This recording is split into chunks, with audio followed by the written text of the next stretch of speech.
അപ്പോൾ ഈ വീഡിയോയിൽ നമ്മൾ പറയാൻ പോകുന്നത് കഴിഞ്ഞ വീഡിയോയിൽ നമ്മൾ നിർത്തിവെച്ച സ്കോപ്പ് ചെയിനിങ്ങിൻ്റെ ബാക്കിയാണ് ഇന്ന് നമ്മൾ ചർച്ച ചെയ്യാൻ പോകുന്നത്. ഓക്കെ, നമ്മൾ കഴിഞ്ഞ വീഡിയോയിൽ പറഞ്ഞതുപോലെ തന്നെ സ്കോപ്പ് എന്ന് വെച്ചാൽ നമ്മൾ എവിടെയാണ് നമ്മളുടെ ഒരു കോഡ് ബേസിൽ, അതായത് നമ്മുടെ കോഡ് ബേസിൽ എവിടെയാണ് നമ്മുടെ വേരിയബിൾ അല്ലെങ്കിൽ ഫങ്ഷൻസ് ആക്സസ് ചെയ്യാൻ പറ്റുന്നതും പറ്റാത്തതുമായിട്ടുള്ള കുറച്ച് കൺസെപ്റ്റാണ് സ്കോപ്പ് എന്നുള്ളത് അല്ലേ. അപ്പോൾ ആ കാര്യം നമ്മൾ കഴിഞ്ഞ വീഡിയോയിൽ പറഞ്ഞിരുന്നു, സ്കോപ്പ് എന്താ എന്നുള്ള കാര്യങ്ങളും. പിന്നെയും കുറച്ച് ഡീറ്റെയിൽ ആയിട്ട്, അതായത് ലെറ്റ് വാർ കോൺസ്റ്റൻ്റ് നമ്മളെ ബേസിക് കോഡിങ് ചാനലിൽ ചെയ്തിട്ടുണ്ട്, പറഞ്ഞിട്ടുണ്ട്. മസ്റ്റായിട്ട് നിങ്ങൾ അത് വാച്ച് ചെയ്യണം. കാരണം എന്താ വെച്ചാൽ ജാവാസ്ക്രിപ്റ്റിൻ്റെ ബേസിക് മൊത്തം അവിടെ പറഞ്ഞിട്ടുണ്ട്. ഓക്കെ, അതൊന്ന് പോയി കണ്ടു നോക്കാം. അപ്പോൾ ഇവിടെ എന്താണെന്ന് വെച്ചാൽ നമ്മൾ എന്ത് പറഞ്ഞു, സ്കോപ്പ് ചെയിനിങ്ങിനെ കുറിച്ച് അറിയണമെങ്കിൽ ആദ്യം സ്കോപ്പിനെ കുറിച്ചാണ്. അപ്പോൾ സ്കോപ്പ് എന്നുള്ളത് കഴിഞ്ഞ വീഡിയോ നമ്മൾ പഠിച്ചിട്ടുണ്ടായിരുന്നു. അപ്പോൾ ഇന്ന് പഠിക്കാൻ പോകുന്നത് എന്താ വെച്ചാൽ, ഇപ്പോൾ നമുക്ക് സ്കോപ്പ് ചെയിനിങ്ങിനെ കുറിച്ച് പഠിക്കണം എന്നുണ്ടെങ്കിൽ ലെക്സിക്കൽ സ്കോപ്പിങ്ങിനെ കുറിച്ച് ആദ്യം നമ്മൾ പഠിക്കണം. ലെക്സിക്കൽ സ്കോപ്പ് എന്താ എന്നുള്ളത് കൺസെപ്റ്റ് നമ്മൾ ഇന്ന് പഠിക്കാം. അപ്പോൾ ലെക്സിക്കൽ സ്കോപ്പ് എന്ന് വെച്ചാൽ ഒരു ഫംഗ്ഷൻ ഉണ്ട്. നോർമലി നമ്മളൊരു ഫംഗ്ഷൻ ഡിക്ലെയർ ചെയ്യുന്നു. ഫോർ എക്സാമ്പിൾ ഫംഗ്ഷൻ എ എന്ന് പറഞ്ഞിട്ട് ഒരു ഫംഗ്ഷൻ ഡിക്ലെയർ ചെയ്യുന്നു. ഡിക്ലെയർ ചെയ്തതിന് ശേഷം അതിൻ്റെ ഇന്നറായിട്ട്, ഓക്കെ, അതിൻ്റെ ഇന്നർ സ്റ്റേറ്റ്മെൻറ്റിൽ നമ്മൾ എന്ത് ചെയ്യുന്നു, വീണ്ടും ഒരു ഫംഗ്ഷൻ എഴുതുന്നു. അതായത് ഒരു ഫംഗ്ഷൻ ഉണ്ട്, ആ ഫംഗ്ഷൻ്റെ ഉള്ളിൽ ഒരു ഇന്നർ, അതായത് ബ്രാക്കറ്റ്, കേർലി ബ്രാക്കറ്റ് ഓപ്പൺ ചെയ്ത് ക്ലോസ് ചെയ്യുന്നതിൻ്റെ ഉള്ളിൽ എന്ത് ചെയ്തിട്ടുണ്ട്, വേറൊരു ഫംഗ്ഷൻ ബി എന്ന് പറഞ്ഞിട്ട് ഒരു ഫംഗ്ഷനും കൂടി ഞാൻ എന്ത് ചെയ്യുന്നുണ്ട്, റൈറ്റ് ചെയ്യുന്നുണ്ട്. ഓക്കെ, ഇവിടെ റൈറ്റ് ചെയ്തതിന് ശേഷം ഔട്ടർ ഫംഗ്ഷൻ ആണ് എ, ഇന്നർ ഫംഗ്ഷൻ ആണ് ബി. ഓക്കെ, അപ്പോൾ ഔട്ടർ ഫംഗ്ഷൻ്റെ ഉള്ളിൽ ഞാൻ ഒരു വേരിയബിൾ ഡിക്ലെയർ ചെയ്തു. For example var A assign, var Z assign 10 എന്ന് കൊടുത്തു. പിന്നെ അതിന് ഞാൻ എന്ത് ചെയ്തു, ആക്സസ് ചെയ്യാൻ നോക്കി, ഇന്നർ ഫംഗ്ഷൻ്റെ ഉള്ളിൽ ആക്സസ് ചെയ്യാൻ നോക്കി. ഫോർ എക്സാമ്പിൾ console.logൽ ഞാൻ എന്ത് ചെയ്തു, ആ ഇന്നർ ഫംഗ്ഷനെ കോൾ ചെയ്തു. അപ്പോൾ കോൾ ചെയ്യുന്ന ടൈമിൽ ഇവിടെ വർക്ക് ആവുമോ, ഒന്നാമത് നിങ്ങൾക്ക് സംശയം ഉണ്ടാവും, അങ്ങനെ എഴുതാൻ പറ്റുമോ? പറ്റും. അതായത് ഒരു ഔട്ടർ ഫംഗ്ഷൻ, ഒരു ഫംഗ്ഷൻ്റെ ഉള്ളിൽ ഒരു ഫംഗ്ഷനെ ഡിക്ലെയർ ചെയ്യാൻ പറ്റുമോ എന്നുള്ള ഡൗട്ട് ഉണ്ടാവും. എന്തായാലും പറ്റും. ഓക്കെ, അത് അറിയുന്നവർക്ക് അറിയാം, അറിയാത്തവർക്കുള്ള കാര്യമാണ് ഞാനിപ്പോൾ പറഞ്ഞത്. അതായത് ഇന്നർ ഫംഗ്ഷനായി പറഞ്ഞ ഒരു സംഭവം ഉണ്ട്, ഔട്ടർ ഫംഗ്ഷൻ ഉണ്ട്. ഔട്ടർ ഫംഗ്ഷൻ വെച്ചാൽ ഒരു ഫംഗ്ഷൻ്റെ ഉള്ളിലാണ് വേറൊരു ഫംഗ്ഷൻ എഴുതുക. അപ്പോൾ ആ ഫംഗ്ഷൻ്റെ ഉള്ളിൽ എഴുതിയ ഫംഗ്ഷനെ കുറിച്ചാണ് ഡിക്ലെയർ ചെയ്യുന്നതിനെ കുറിച്ചാണ് ഇന്നർ ഫംഗ്ഷൻ എന്ന് പറയുന്നത്. ഓക്കെ, ഞാനിപ്പോൾ നിങ്ങൾക്ക് ക്ലിയർ ആയിട്ട് അത് കാണിച്ചു തരാം. ഇപ്പോൾ നിങ്ങൾ ജസ്റ്റ് ഒരു തിയറിറ്റിക്കലി മനസ്സിലാക്കി വെക്കാം. ഇപ്പോൾ ഇവിടെ എന്താ വെച്ചാൽ ഔട്ടർ ഫംഗ്ഷൻ്റെ എല്ലാ പ്രോപ്പർട്ടീസും ഇന്നർ ഫംഗ്ഷനിൽ ആക്സസ് ചെയ്യാൻ പറ്റുമോ എന്നുള്ളതാണ് സംശയം. ഓക്കെ, പിന്നെ അതേപോലെ തന്നെ ഇന്നർ ഫംഗ്ഷൻ്റെ ഉള്ളിലുള്ള എല്ലാ കാര്യവും ഔട്ടർ ഫംഗ്ഷന് കിട്ടും. ഓക്കെ, ഇവിടെയാണ് സ്കോപ്പിങ്ങിൻ്റെ ഒരു കൺസെപ്റ്റ് വരുന്നത്. ഇവിടെയാണ് ലെക്സിക്കൽ സ്കോപ്പിങ്ങിൻ്റെ ഒരു കൺസെപ്റ്റ് വരുന്നത്. ഇവിടുത്തെ കൺസെപ്റ്റിൽ ഇന്നർ ഫംഗ്ഷന് ഔട്ടർ ഫംഗ്ഷൻ്റെ എല്ലാ പ്രോപ്പർട്ടീസും അല്ലെങ്കിൽ വേരിയബിൾ ആക്സസ് ചെയ്യാൻ പറ്റും. ഓക്കെ, ഇതാണ് ഇവിടെയുള്ള സ്കോപ്പ്. മനസ്സിലാക്കുക, ഔട്ടർ ഫംഗ്ഷൻ്റെ എല്ലാ വേരിയബിൾസും മറ്റുള്ള കാര്യങ്ങൾ ഇന്നർ ഫംഗ്ഷനിൽ ആക്സസ് ചെയ്യാൻ പറ്റും. പക്ഷേ ഇന്നർ ഫംഗ്ഷൻ്റെ കാര്യങ്ങൾ ഔട്ടർ ഫംഗ്ഷനിലേക്ക് എന്ത് ചെയ്യാൻ പറ്റൂല, ആക്സസ് ചെയ്യാൻ പറ്റൂല. ഓക്കെ, മനസ്സിലാക്കുക, പേരൻസിൻ്റെ എന്ത് ചെയ്യാൻ പറ്റൂല, ഇന്നർ ഫംഗ്ഷന് പേരൻറ്റിനെ ഉപയോഗിക്കാൻ പറ്റും.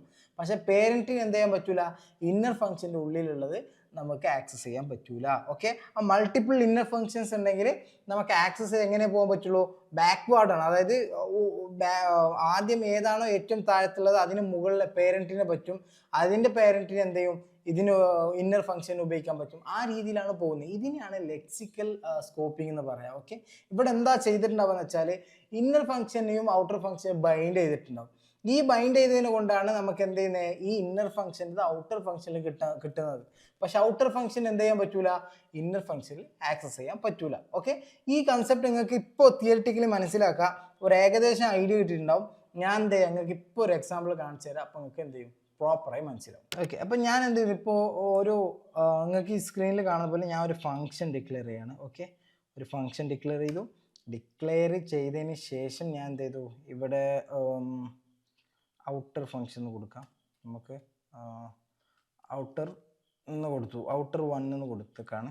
ഓക്കെ, ഔട്ടർ കൊടുത്ത ശേഷം ഞാൻ എന്ത് ചെയ്യുന്നു, ഇവിടെ ഒരു വേരിയബിൾ ഡിക്ലെയർ ചെയ്യുന്നു. വാറിൽ തന്നെ ഡിക്ലെയർ ചെയ്യാം. വാർ എ അസൈൻ 10 എന്ന് കൊടുക്കും. ഓക്കെ, 10 ഞാൻ കൊടുത്തിട്ടുണ്ട്. ഇനി വീണ്ടും ഞാൻ പറഞ്ഞ ഇന്നർ ഫംഗ്ഷൻ. ഓക്കെ, ഇതെന്താണ്, ഇത് ഔട്ടർ ഫംഗ്ഷൻ ആണ്. ഞാൻ ഇന്നർ ഫംഗ്ഷൻ ഇത് ക്രിയേറ്റ് ചെയ്യുന്നു, function inner. Okay, inner function എഴുതുന്നു. ഓക്കെ, 1 കൊടുത്തു.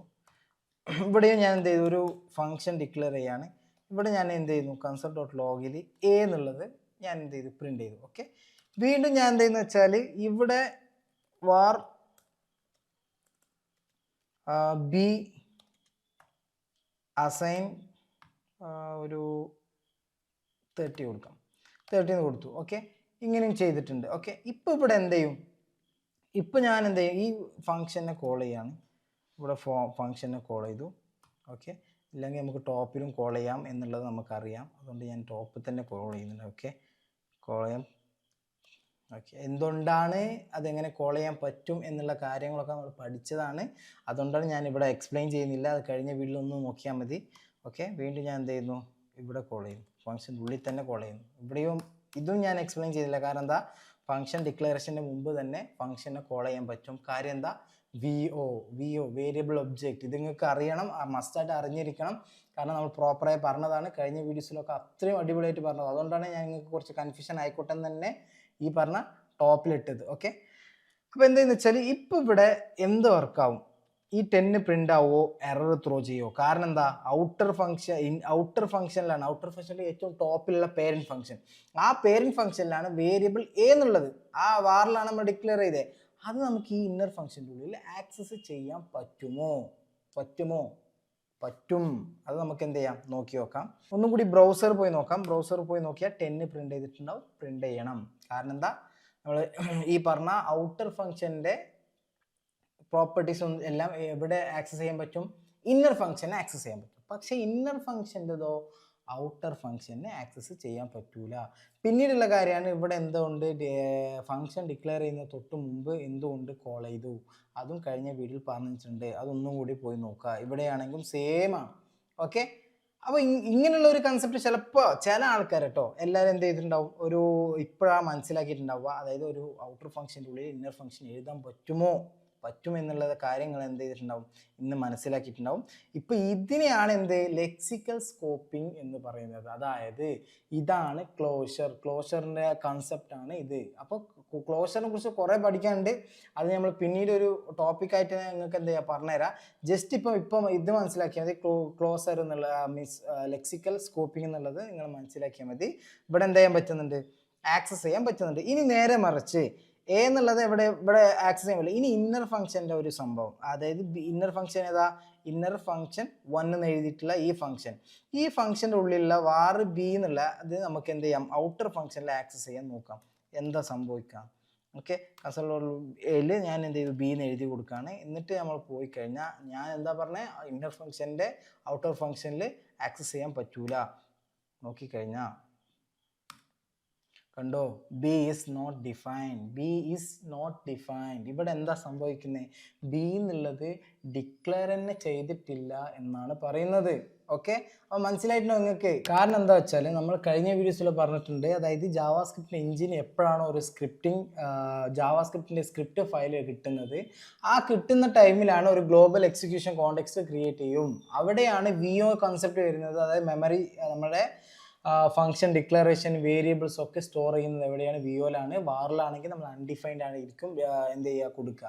ഇവിടെ എന്ന് വെച്ചാൽ ഫംഗ്ഷനൊക്കെ നമ്മൾ എന്ത് ചെയ്യുന്നുണ്ട്, VOയിൽ കിട്ടുകയാണെങ്കിൽ തന്നെ ബി എന്നുള്ള ഇന്നർ ഫംഗ്ഷൻ്റെ വേരിയബിൾ നമുക്ക് കിട്ടുന്നുണ്ടാവില്ല, നമ്മൾ എന്തായിട്ടുണ്ടാവുക, ക്രിയേറ്റ് ചെയ്തിട്ടുണ്ടാവില്ല. കാരണം എന്താ, ഇത് ഫംഗ്ഷൻ്റെ ഉള്ളിലാണ്, ഗ്ലോബൽ അല്ല, ഇത് ഫംഗ്ഷൻ്റെ ഉള്ളിലുള്ള വേരിയബിൾ. അത് എപ്പോഴാണ് ഫംഗ്ഷൻ്റെ ഉള്ളിലുള്ള കാര്യങ്ങൾ വർക്ക് ആവുന്നത്, എപ്പോഴാണ്, ഫംഗ്ഷൻ ഡിക്ലറേഷൻ മാത്രമാണ് നമ്മൾ എന്ത് ചെയ്തിട്ടുണ്ടാവുക, ഈ പറഞ്ഞ VOയിൽ സ്റ്റോർ ചെയ്തിട്ടുണ്ടാവുള്ളൂ. പക്ഷെ ഫംഗ്ഷനിലുള്ള വേരിയബിൾസ് നമ്മൾ എന്ത് ചെയ്തിട്ടുണ്ടാവില്ല, അതിന് വാല്യൂ അസൈൻ ചെയ്തിട്ടുണ്ടാവില്ല. അതുപോലെ തന്നെ നമ്മൾ VO സ്റ്റോർ ചെയ്തിട്ടുണ്ടാവില്ല. കാരണം അത് നമ്മൾ ഈ പറഞ്ഞ ഫംഗ്ഷൻ്റെ ഉള്ളിൽ വന്നതിന് ശേഷം ഫംഗ്ഷനെ കോൾ ചെയ്യുമ്പോഴാണ് ഫംഗ്ഷൻ എക്സിക്യൂഷൻ കോണ്ടെക്സ്റ്റ് ക്രിയേറ്റ് ചെയ്യുന്നത് എന്നുള്ള കാര്യങ്ങൾ നമ്മൾ കഴിഞ്ഞ വീഡിയോയിലൊക്കെ പറഞ്ഞതാണ്. ഓക്കെ, അപ്പോൾ അങ്ങനെയാണ് എന്ത് ചെയ്യുന്നത്, ഈ പറഞ്ഞ നിങ്ങൾ ഈ സ്ക്രീനിൽ കാണുന്ന പോലെ തന്നെ നിങ്ങൾ എന്ത് ചെയ്യുന്നത്, ഇവിടെ നോട്ട് ഡിഫൈൻഡ് എന്നുള്ളത് കിട്ടുന്നത്. നോട്ട് ഡിഫൈൻഡ് എപ്പോഴും ഡിക്ലറേഷൻ ചെയ്യാത്തപ്പോൾ ഇവിടെ വരുമ്പോൾ വന്ന് നോക്കുമ്പോൾ എന്തായിട്ടുണ്ടാവും, ബി എന്നുള്ള കൺസെപ്റ്റ് എന്തിന് ഈ പറഞ്ഞ ഔട്ടർ ഫംഗ്ഷനെ അറിയില്ല,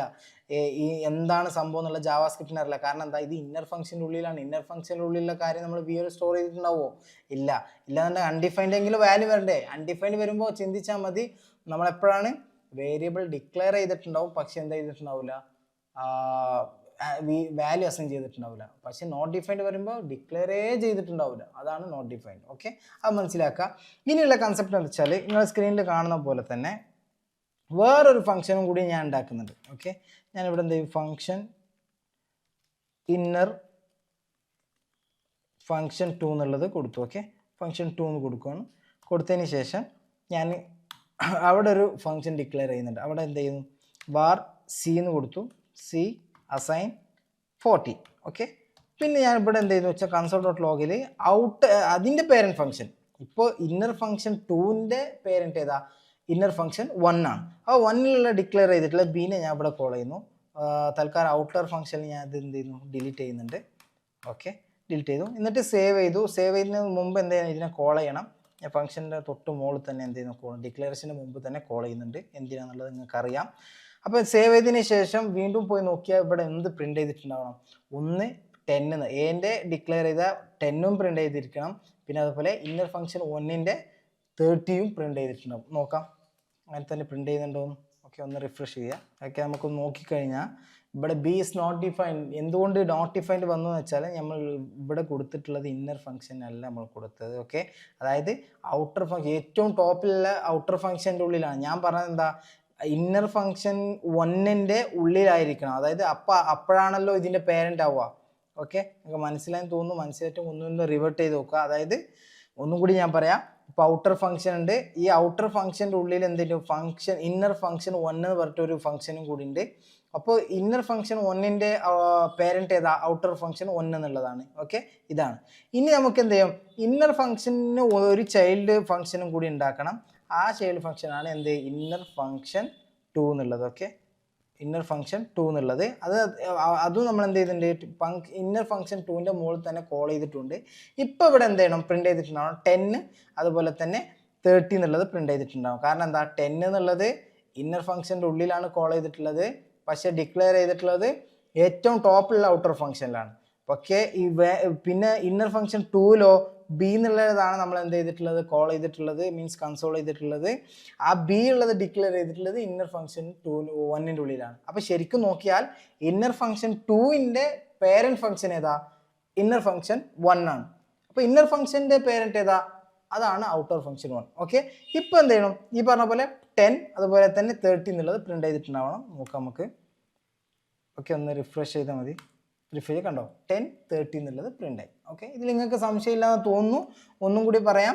ഇവിടെ എന്ത് ചെയ്യുന്നു, ശരിക്കും നോക്കിക്കഴിഞ്ഞാൽ എന്ത് ചെയ്യുന്നുണ്ട്, ഏറ്റവും ഡൗൺ മുതൽ ആക്സസ് മുകളിലേക്കാണ് പോകുന്നത്. മനസ്സിലായോ? കാരണം അതായത് ഇന്നർ ഫംഗ്ഷൻ 2ൽ എന്ത് ചെയ്യും, ഇന്നർ ഫംഗ്ഷൻ 1ൻ്റെ വേരിയബിൾ ആക്സസ് ചെയ്യാൻ പറ്റും. അതായത് എങ്ങനെയെന്ന് വെച്ചാൽ ഔട്ടർ ഫംഗ്ഷൻ്റെ വേരിയബിൾ നമുക്ക് മീൻസ് എങ്ങോട്ട് കിട്ടും, ഈ പറഞ്ഞ ഇന്നർ ഫംഗ്ഷൻ 1ൽ കിട്ടും.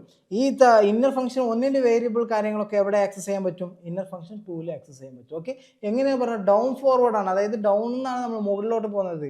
നമ്മൾ 1ൻ്റെ 2ൽ കിട്ടും, ഔട്ടറിൻ്റെ ഇതിൽ കിട്ടും. ഈ പറഞ്ഞ ഒരു സ്കോപ്പില്ലേ, ഈ സ്കോപ്പിനാണ് സ്കോപ്പ് ചെയിനിങ് എന്ന് പറയുന്നത്. അതായത് ഇന്നർ ഫംഗ്ഷനിലേക്ക് എന്ത് ചെയ്യുന്നത്, നമ്മൾ ഔട്ടർ ഫംഗ്ഷനിലേക്ക് നമുക്ക് ആക്സസ് ചെയ്യാൻ പറ്റും. ഇനി എത്രത്തോളം ഇന്നർ ഫംഗ്ഷൻ എഴുതുന്നോ അപ്പോൾ അത്രത്തോളം എന്ത് ചെയ്യും, ഈ ഔട്ടർ ഫംഗ്ഷൻ്റെ ഇത് ആക്സസ് ചെയ്യാൻ പറ്റും. പക്ഷെ ഔട്ടർ ഫംഗ്ഷൻ എന്ത് ചെയ്യാൻ പറ്റില്ല, ആക്സസ് ചെയ്യാൻ പറ്റില്ല. ഏറ്റവും മുകളിൽ താഴത്തുനിന്ന് മുകളിലേക്കാണ് പോകുന്നത്. ഇന്നറിനാണ് ഔട്ടറിൻ്റെ ഉപയോഗിക്കാൻ പറ്റുക. ഓക്കെ, അപ്പോൾ ഔട്ടറിന് എന്ത് ചെയ്യില്ല, ഇന്നറിനെ ഉപയോഗിക്കാൻ പറ്റൂല. അപ്പോൾ ഇതിനാണ് സ്കോപ്പ് ചെയിനിങ് എന്ന് പറയുന്നത്. ഓക്കെ, ഇങ്ങനെ ആക്സസ് ചെയ്യുന്ന ഒരു സംഭവത്തിനാണ്. അപ്പോൾ ഇവിടെ എന്താണെന്ന് വെച്ചാൽ രണ്ടാമത്തെ ക്രിയേഷൻ ഫേസ് ആണ് ഈ പറഞ്ഞ സ്കോപ്പ് ചെയിനിങ് എന്നുള്ളത്. അത് കഴിഞ്ഞതിന് ശേഷം മൂന്നാമത്തെ ഒരു ഫേസും കൂടി ഉണ്ട്, ദിസ് കീവേഡ് എന്നുള്ള ഒരു ഫേസ് ഉണ്ട്. അതെന്ത് ചെയ്യും, നാളത്തെ വീഡിയോ നിങ്ങൾക്ക് പറഞ്ഞുതരാം. നാളെ മുതൽ ചിലപ്പോൾ എന്ത് ചെയ്യും, നല്ല സ്പീഡിലാണ് കേട്ടോ നമ്മൾ എന്ത് ചെയ്യുക ഇനി പോവുക. കാരണം എന്താണെന്ന് വെച്ചാൽ ഇതുപോലെ കുറേ ഡിലേ പോകുന്നു. അപ്പോൾ നിങ്ങൾക്ക് എന്താണ് ആവശ്യമുള്ളത് അത് നിങ്ങൾക്ക് ടെലിഗ്രാമിൽ ചോദിക്കാം. അതിനുള്ള എല്ലാ അവസരവും നമുക്ക് എന്ത് ചെയ്യുന്നുണ്ട്, ഓപ്പണായിട്ട് നമ്മൾ ചെയ്തു തരുന്നുണ്ട്. നിങ്ങൾക്ക് അത് ഉപകാരപ്പെടുത്താം. ഓക്കെ, ഇപ്പോൾ ഇത്രയും കാര്യങ്ങൾ മനസ്സിലായി തോന്നുന്നു. അപ്പോൾ അടുത്ത ടോപ്പിക്കുമായി അടുത്ത വീഡിയോയിൽ കാണാം. Keep watching.